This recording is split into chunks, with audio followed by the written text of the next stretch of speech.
Fala, meu povo, clima de Copa do Mundo e a gente invadiu um lugar aqui meio sem graça para falar com umas pessoas assim, pentacampeãs do mundo. Giba, o que você tá sentindo? O Hexa vem? Nós estamos com chance, né? Já classificamos, acho que a primeira etapa já foi cumprida, mas o Brasil está fazendo o dever de casa, jogos difíceis, muito adversário muito fechado, né? Gostaria de estar vendo mais emoção nos jogos, principalmente os adversários saindo mais para o jogo, mas já era de esperar também. Mas a primeira parte já está cumprida a Todo classificação. mundo um pouquinho retrancado, você tá sentindo isso? Muitos jogos, né? Muitos jogos, as equipes assim, com receio de sair para o jogo, principalmente no primeiro tempo. No segundo tempo a gente tem visto mais situações de gols, mais situações onde as equipes estão se expondo um pouco mais. E quando a gente fala, você foi um cara que jogou todas as partidas de 2002 e surge ainda mais uma oportunidade quando tem a lesão do Emerson. E a gente vê na seleção agora 3 lesões. É um momento da oportunidade de quem está ali no banco fazer a diferença. Você acredita que o Hexa pode vir do banco de reservas? Você só consegue uma conquista como essa com um bom grupo, né? Acho que, obviamente, o treinador tem sua equipe titular e isso é super normal. Mas quem está no banco tem que estar preparado para entrar, tem que estar preparado, né? Tem que estar pronto para entrar a qualquer hora que o treinador precisar. Aconteceu situações aí que eram inesperadas, né? Então, quem entra precisa estar pronto. E tenho certeza que está todo mundo pronto, né? São grandes jogadores, jogando nas melhores ligas do futebol mundial, grandes clubes. Cara, e é uma oportunidade para eles também. E acima de tudo, é, cara, fazer parte dessa conquista também, aproveitando essa oportunidade que está sendo dada a cada um deles. Como que você vê esse meio de campo da seleção brasileira? Que a gente viu ali que teve o Neymar, o Fred ganha a posição, mas é muito disputada, porque o Rodrigo veio, ele dá mobilidade para a equipe, e a gente vê o Bruno Guimarães também numa grande fase. Você enxerga que esse setor está bem servido? A gente tem o Casemiro, que inclusive fez gol na partida contra aquele volantão de verdade. O meio campo do Brasil tá bem servido, né? Do primeiro jogo para o segundo jogo houve mudança em função da lesão do Neymar, que era, enfim, estava a princípio, antes de sair a escalação, uma incógnita de quem jogava, foi falado alguns outros jogadores, e o Tite optou pela mudança, a entrada do Fred, juntamente com Paquetá e Casemiro. É, Adiantou um pouquinho, né? Tem que adiantar um pouquinho o mudou. Paquetá. Adiantou o Paquetá, ficou assim na minha visão ali, meio que um triângulo, e mais os três da frente. E depois no segundo tempo aconteceu as mudanças, que deu uma outra dinâmica também, acho jogadores com características diferentes. E a mudança, quando acontece uma mudança, né, no decorrer da partida, para dar uma outra dinâmica, jogadores com características diferentes dos que estavam jogando, porque pegou uma equipe que estava totalmente retrancada, quase não se expôs, brigando ali por uma bola aérea ou um contra-ataque. E o que está sendo importante para a seleção brasileira, olhando de fora, é que eles estão tendo paciência. Eles não estão também desesperados para sair de qualquer jeito, aguardando o momento certo para sair, quando estão encontrando dificuldade, virando a bola de um lado para o outro, até encontrar o melhor espaço. E aí numa jogada que, enfim, né, muito bem trabalhada, aparece o Casemiro fazendo um belíssimo gol. É Então, normal ter gol de volante assim? lógico que é. As pessoas que às vezes não percebem o quanto a gente.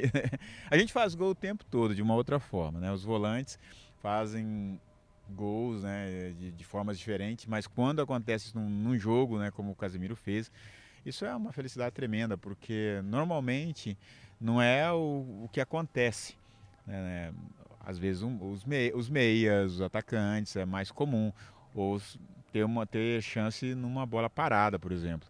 Mas eles se adiantou ali, fez uma belíssima jogada bem trabalhada e um bate-pronto ali bonito. Você vê alguma semelhança dessa seleção de 2022 com a seleção de 10 anos atrás de 2002? Bom, Yara, eu não gosto de comparar porque, né, acho que não é justo. Já se passaram 20 anos, jogadores, né, que chegaram para a Copa do Mundo de 2002 num estágio totalmente diferente da carreira. Já tinha o Ronaldo, que era o melhor do mundo, tinha ganhado Bola de Ouro, Rivaldo, Ronaldinho, os 2 melhores laterais do mundo. E alguns campeões do mundo, né, no caso do Cafu, Ronaldo, tinham sido campeões em 94 e vindo de uma final de Copa do Mundo. Então é outro momento, é outra situação. A seleção atual tem grandes jogadores, grandes talentos, e o que nós precisamos fazer é dar todo o suporte para eles, né, do lado de fora, como torcedor mesmo. Eu falo como torcedor agora, né, dar todo o suporte para que eles consigam as vitórias. Então, cada final que eles tiverem aí pela frente, eles consigam passar de fase por fase até chegar à tão esperada final, que vai ser tão difícil, e que eles consigam realmente o objetivo que é de todos nós. E como você vê, né? Eu acho que é tão complicado pra gente que é brasileiro. Quando o Neymar se lesiona, a gente vê pessoas comemorando a lesão do Neymar. O brasileiro ele deveria apoiar, né? Como diz Jana Xavier, falta amor, né? Olha, quando a gente, olhando tudo isso que aconteceu recentemente, né, com a lesão do Neymar, a forma, não é crítica, mas uma forma, cara, é até ruim de escrever, porque falta de empatia, falta de humanismo, cara, em alguns momentos até falta de caráter, porque você não deseja o mal para as pessoas. Eu acho que e acaba que isso ficou, na minha visão de fora, né, sem entrar em muitos detalhes, ficou muito baseado no posicionamento político que ele teve. Mas agora é outro momento. A seleção brasileira, eles estão aqui representando o país, esquece a política, cada um vai torcer para o país, da mesma forma que quem se posicionou de um lado ou de outro. Acho que agora não é o momento da gente olhar por esse lado, né? Então as pessoas olhando por esse lado mas usando da maldade realmente. Eu fico às vezes indignado até onde vai a maldade do ser humano, né? Quando passa, acho que dos limites do que deveria ser. Infelizmente isso aconteceu e acontece.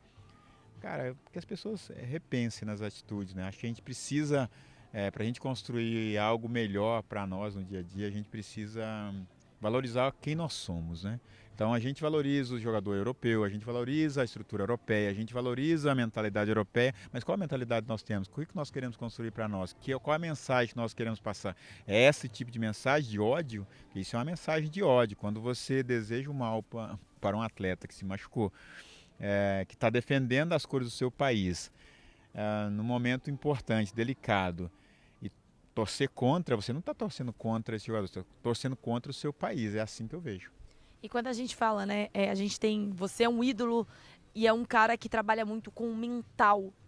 Você acha que isso influi muito fora, né? O que vem de fora influi muito dentro do elenco? Ou você acha que nessa hora não? Tá tudo tão fechado ali, tudo tão disseminado que essas coisas acabam ficando para lá?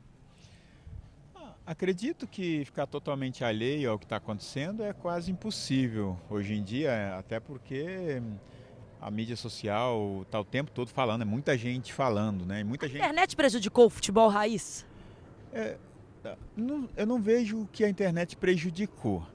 O que prejudica é a forma como cada um consome, a forma como cada um absorve. Mas, cara, eu acho que os atletas eles perdem uma grande oportunidade de utilizar o canal que é deles, a informação que é deles. Então, eles têm um telefone, eles têm um canal do YouTube, eles podem ter um Instagram, um Facebook, qualquer mídia social que é o canal deles. Se eles não quiserem falar com ninguém da imprensa, eles não precisam, a menos quando é obrigatório pela FIFA. Voz ali. Então eles têm voz. O que eles deveriam fazer? Utilizar o próprio canal de uma forma estratégica, utilizar para dar a mensagem que eles querem dar, falar o que eles precisam estar falando, não o que as pessoas querem induzi-los a falar. Como já vi várias entrevistas, mistura nesse momento a questão política de tudo que está acontecendo em torno da Copa do Mundo, em várias outras questões que as pessoas que deveriam estar respondendo está sendo perguntado para a pessoa errada, não é para os jogadores que tem que fazer as perguntas. Então os jogadores vieram aqui para a Copa do Mundo, para o Catar, para jogar futebol, somente isso. E agora, cara, aproveitem a rede social de vocês, cara, dão uma mensagem de vocês sem se importar quando vocês acharem que deve, mas acho que o posicionamento, quando alguém fala alguma bobagem, alguma besteira, é importante ter um posicionamento, cara, para as pessoas ter um mínimo de Usar mais a favor. Cuidado e respeito. E quando a gente fala desse ex aí, você também, ídolo, como eu disse, do Arsenal, temos 2 jogadores do Arsenal aqui. O que dá pra falar dessas 2 feras aí, que vão ter, quem sabe, oportunidade contra Camarões, quando o Tite vai deixar e vai dar um espaço pra rodagem da galera? Todo mundo acho com vontade de jogar um pouquinho, né? Os dois, o Gabriel Martinelli e o Jesus, estão ali no grupo, aguardando também a oportunidade, já entraram nas partidas anteriores, né? O Martinelli não entrou na última partida, mas entrou no primeiro jogo, entrou super bem.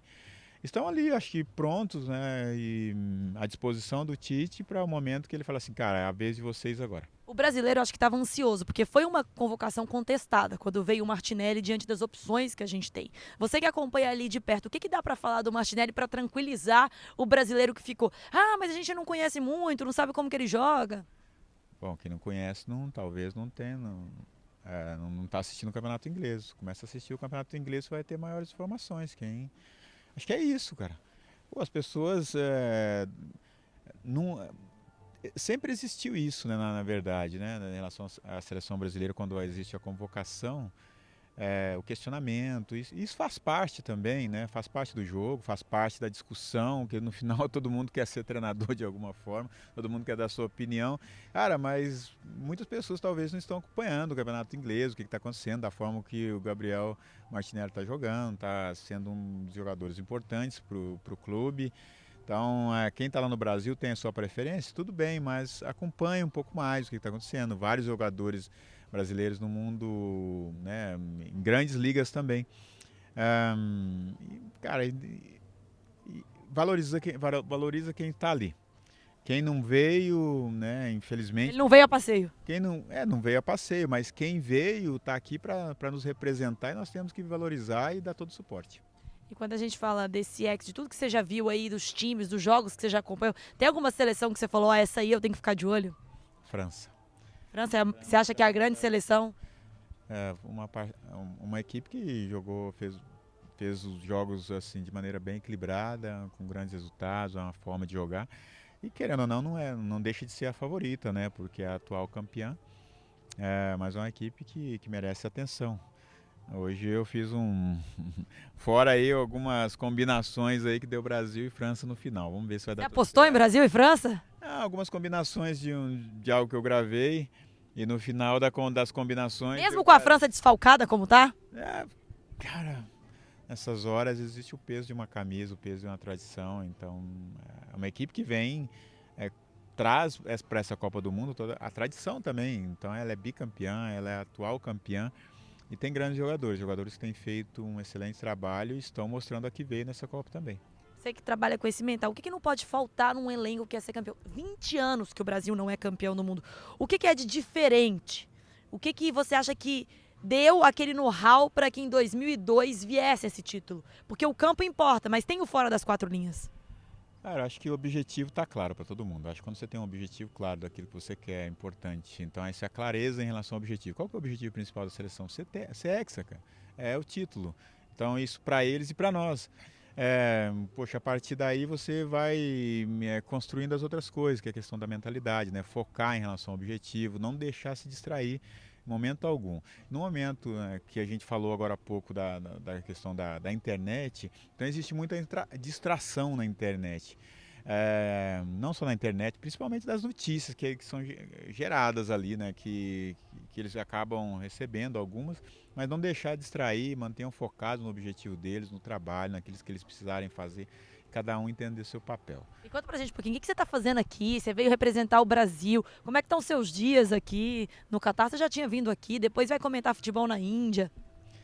Já tinha estado no Catar para a Copa passada da Rússia, eu comentei alguns jogos pela beIN Sports, e agora eu vim para curtir um pouco também os jogos, né? Curtir um pouco a Copa, e está sendo legal porque tenho tido a oportunidade de assistir vários jogos ao lado de grandes ídolos do futebol mundial, e é uma belíssima discussão, um bate-papo, né, sobre o que... Aqui é uma área que rola a resenha, né? Onde que a gente está aqui, rola a resenha. Uma boa resenha, discussão rica de futebol, né? Então... Cornetaram alguém aqui? Que seleção que você falou? Podia ter sido melhor esse jogo. A gente discute em relação à qualidade de alguns jogos, obviamente, né? Então, poxa, imagina, eu estou aqui com vários amigos da família futebol, vários irmãos da família futebol, que a gente discute a qualidade dos jogos e alguns jogos faltou um pouco de qualidade, principalmente no primeiro tempo de algumas partidas. Acho que a época do ano criou uma expectativa, por ser uma temporada em alta na Europa, que os jogadores estivessem talvez num ritmo melhor? Sem dúvida, não tenha dúvida que sim. Eu, pelo menos, tinha uma expectativa maior, né, de ter que os jogos estivessem sendo com uma qualidade maior, com mais intensidade, principalmente. Mas alguns jogos muito fechados, né, onde você vê uma equipe totalmente fechada. Acho que estão com medo de sair e arriscar nessa primeira fase? Sempre tem, né? Sempre tem um receio, né? Imagina, Alemanha e Argentina perderam o primeiro jogo. Imagina como eles foram para o segundo jogo. E aí entra a questão do fator mental, né? Como é que você se prepara mentalmente para ir para uma partida como essa? Qual que vai ser o approach? Você ataca, você defende, você aguarda o melhor momento, mas qual que é o melhor momento? Então você tem que ter uma estratégia para um jogo como esse e, cara, fazer o seu jogo. Não tem como. Aquele que veio para cá com uma condição de favorito tem que fazer valer o favoritismo, pelo menos nessa primeira fase. E eles conseguiram, alguns deles, né? A Argentina conseguiu vencer, a Alemanha venceu o segundo jogo. E agora vão jogar a cartada final para ir. O Brasil é favorito? Favorito. Favoritaço?